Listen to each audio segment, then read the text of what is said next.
उत्तर प्रदेश में ग्राम रोजगार सेवकों का लंबे समय से मानदेय नहीं आया है। इसको लेकर इन ग्राम रोजगार सेवकों ने ये रणनीति बनाई थी कि एक धरना प्रदर्शन करेंगे, लेकिन फिर भी इन्हें शासन प्रशासन के द्वारा ये आश्वासन दिया गया है कि आने वाले वक्त में इनकी समस्याओं का हल कर दिया जाएगा। इसी के साथ उत्तर प्रदेश विधानसभा में रोजगार सेवकों के लंबित मानदेय को लेकर भी मुद्दा गूंजा, जिसको लेकर MLC मान सिंह यादव ने भी सदन में आवाज उठाई और शासन प्रशासन को इस मुद्दे को लेकर घेरा है और कहा है कि जल्द से जल्द इन ग्राम रोजगार सेवकों के लंबित मानदेय को सरकार दे और जो उनकी अन्य समस्याएं उनको भी हल करने का पूरा प्रयास किया जाए। इस विषय पर अटल टीवी की टीम से बातचीत करते हुए प्रदेश अध्यक्ष कुलदीप द्विवेदी ने बताया कि उन्हें पूर्ण विश्वास है कि शासन प्रशासन के द्वारा जो आश्वासन दिया गया है उसे जल्द से जल्द पूरा किया जाएगा। इसी के साथ जो अन्य ग्राम रोजगार सेवक है वो भी इस वक्त पे आशान्वित है। उन्होंने पूरा भरोसा है कि जल्द ही उनकी समस्याओं का हल कर दिया जाएगा। इस विषय पर ज्यादा जानकारी देते हुए कुलदीप द्विवेदी ने और क्या कुछ कहा, आप भी सुनिए। कुलदीप जी, आपका हमारे चैनल अटल टीवी पे बहुत बहुत स्वागत है।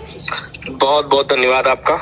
कुलदीप जी, सबसे पहले तो मैं आपसे ये जानना चाहूंगी, कल जो आप लोगों की मीटिंग हुई है उस मीटिंग में क्या कुछ निकल कर सामने आया है और किस तरह के आश्वासन आप लोगों को दिए गए हैं?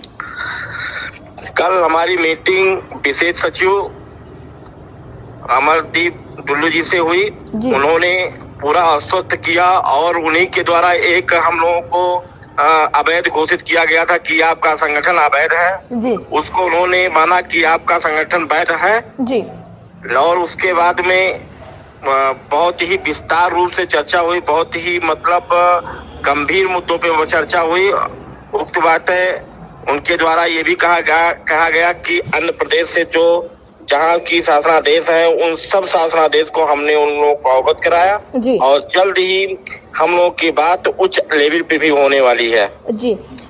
कुलदीप जी, जैसा कि इस वक्त में विधानसभा में शीतकालीन सत्र चल रहा है और शीतकालीन सत्र के दौरान ही आप लोगों की आवाज़ को MLC मान सिंह के द्वारा उठाया गया और कहा गया है कि जो मनरेगा कर्मियों का मानदेय है उसको बढ़ाया जाए। इसी के साथ जो लंबे समय से आप लोगों का मानदेय नहीं मिला है उसको भी दिया जाए, जिस पर सत्ता पक्ष की तरफ से कोई सटीक जवाब खैर नहीं मिल पाया। तो आप इस वक्त क्या कुछ कहना चाहेंगे और मान सिंह जी के लिए क्या कुछ कहना चाहेंगे? मान सिंह ने हम लोगों के लिए जो मुद्दा उठाया है, मैं सबसे पहले उनको बहुत बहुत धन्यवाद, बहुत बहुत आभार व्यक्त करना चाहता हूं कि हमारी समस्याओं को उन्होंने सदन में उठाने का काम किया।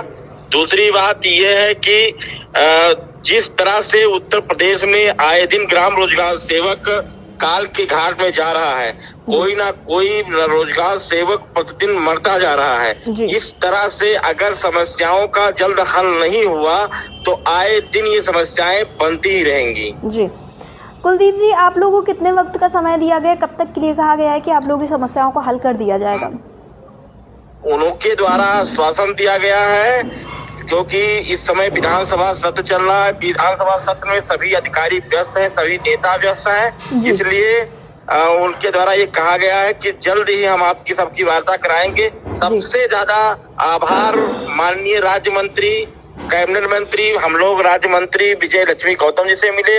उनके द्वारा बहुत ही सराहनीय प्रयास कर अधिकारियों से वार्ता करके उच्च लेवल पे वार्ता करने के लिए माननीय उन्होंने प्रयास किया। केशव प्रसाद मौर्य जी हम लोगों के कैबिनेट मंत्री हैं, उन्होंने भी आश्वस्त किया कि मैं आप सबके साथ जल्द ही बैठूंगा और कुछ अच्छा करने का प्रयास करूंगा ताकि आप लोगों का भविष्य सुरक्षित हो सके जी। कुलदीप जी, जिस तरह से आप लोगों को आश्वासन मिला, क्या इन सारी चीजों से जो अन्य आम ग्राम रोजगार सेवक है वो सहमत है? बिल्कुल सहमत है। हमारे रोजगार सेवक अपने नेतृत्व पे विश्वास रखते हैं। अपने नेतृत्व पे मैंने आंदोलन की चेतावनी दी, मैंने वार्ता किया और पूरा उत्तर प्रदेश ग्राम रोजगार सेवक हम नेतृत्वकर्ता पर विश्वास करके आंदोलन को रोकने का काम किया जी। कुलदीप जी, अटल टीवी से जुड़ने के लिए धन्यवाद। बहुत बहुत धन्यवाद आपका।